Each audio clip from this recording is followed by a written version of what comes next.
The duct cover was still warm when I pried it loose, and the thing curled inside. It was smaller than my forearm, and shaking so hard its scales clicked.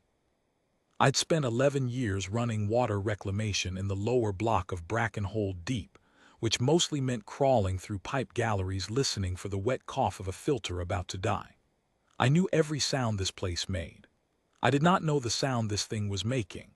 A thin, grinding whine, somewhere between a kettle and a saw, like it hadn't decided yet whether it was supposed to be afraid or angry. 2 guards came down the gallery behind me with a disposal sled, and the younger one had already keyed his sidearm.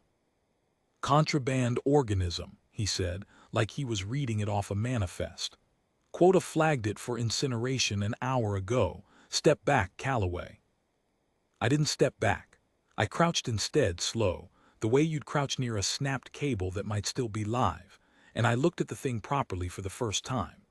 Dusk-eyed war beast juvenile. I'd seen the silhouettes on contraband species posters in the mess hall, the grown ones drawn rearing up taller than a cargo hauler, plated like armor, jaws built to take a man's arm off at the shoulder. This one wasn't taller than my boot. Its plating hadn't hardened yet. It had a birth call scar across one shoulder that hadn't finished healing, and it was looking at the incinerator sled like it understood exactly what it was for. "It's not flagged for anything," I said. "It's mine. Founded in my filtration run, my jurisdiction until engineering signs off on the gallery." That wasn't a real rule. I made it up on the spot, the way you make up a rule when you're standing between a sled and something that hasn't done anything wrong yet. The guards looked at each other.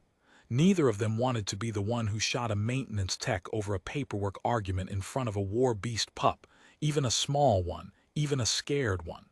They left the sled. They didn't ask again. I named her Vel, after nothing in particular, just a sound I liked the shape of, and I built her a nest out of insulation foam behind the reclamation tanks where the air ran warm and nobody, but me, had reason to crawl. She ate twice her body weight a week, and I fed her out of my own ration tin, the dense gray protein paste nobody traded for because it tasted like wet cement.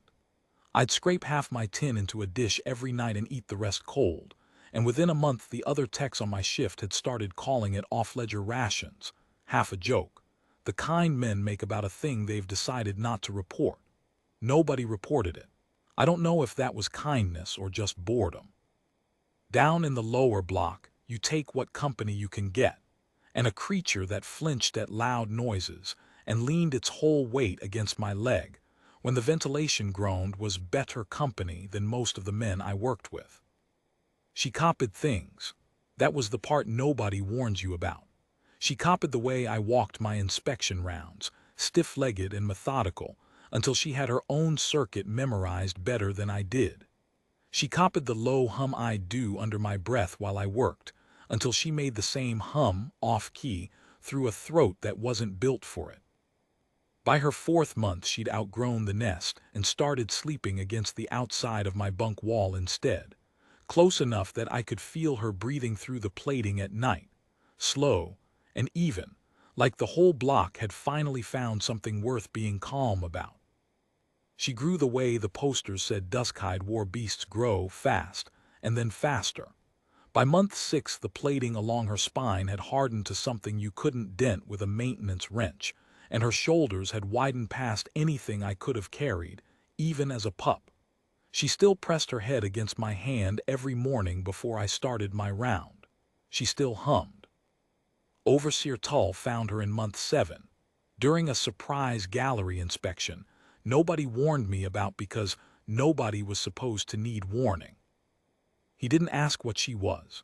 He already knew Tull ran the quota sheets personally, and a contraband organism that size, off the books for 7 months, was the kind of irregularity that made overseers look bad to whoever they answered to. He had his sidearm up before I'd finished turning around. "Step aside, Calloway."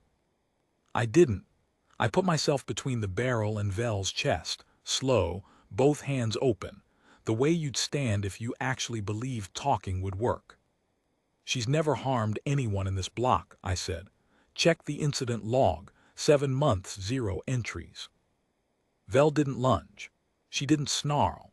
She went still in the particular way I'd learned meant she was reading the room better than the men in it, head low, weight settled back, watching the gun the way you'd watch a stove you already knew not to touch. She let him aim.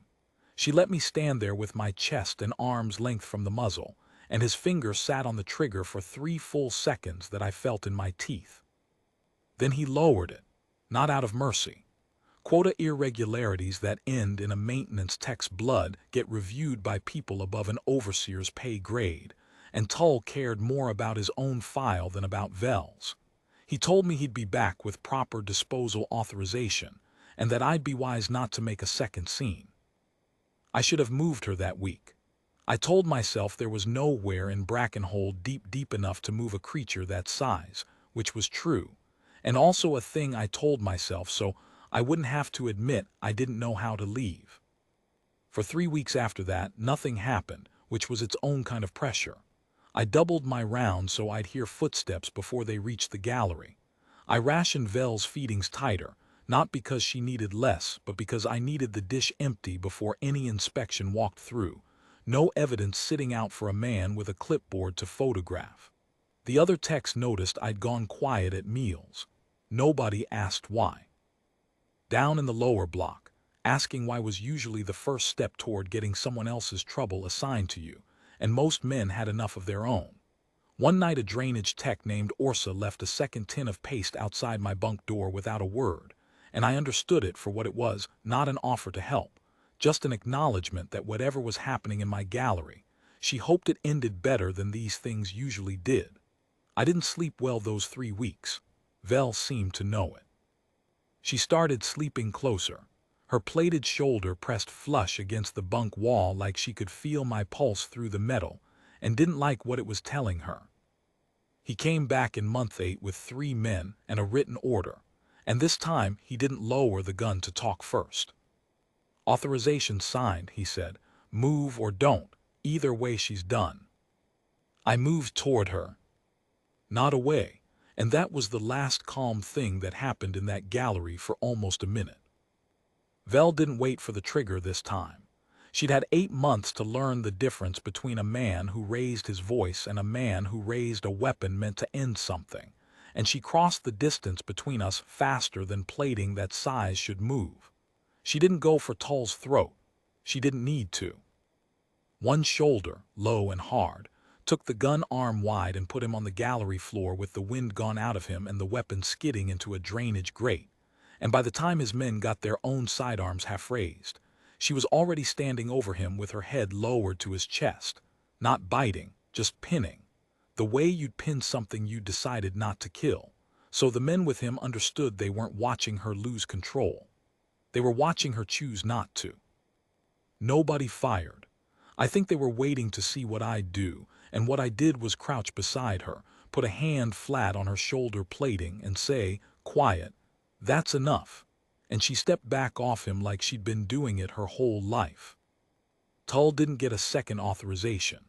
The review board that looked into a quota officer drawing a weapon on an unflagged maintenance tech twice in 2 months had questions he didn't have good answers for, and he finished out his contract running cargo manifests 3 levels up, somewhere he never had to walk past my gallery again. Vel sleeps against the bunk wall most nights, still humming off-key, still pressing her head into my hand every morning before my round. There are 2 more now, pups another tech smuggled down after word got around about the gallery that doesn't report what it finds, and they've learned the same circuit, the same hum, the same way of going still and watching a hand instead of a weapon. We still call it off-ledger rations. Nobody's reported that either. I figure some debts you don't write down. You just feed them, every night, out of your own tin, until the day comes there, the one standing between you and whoever raises a gun next.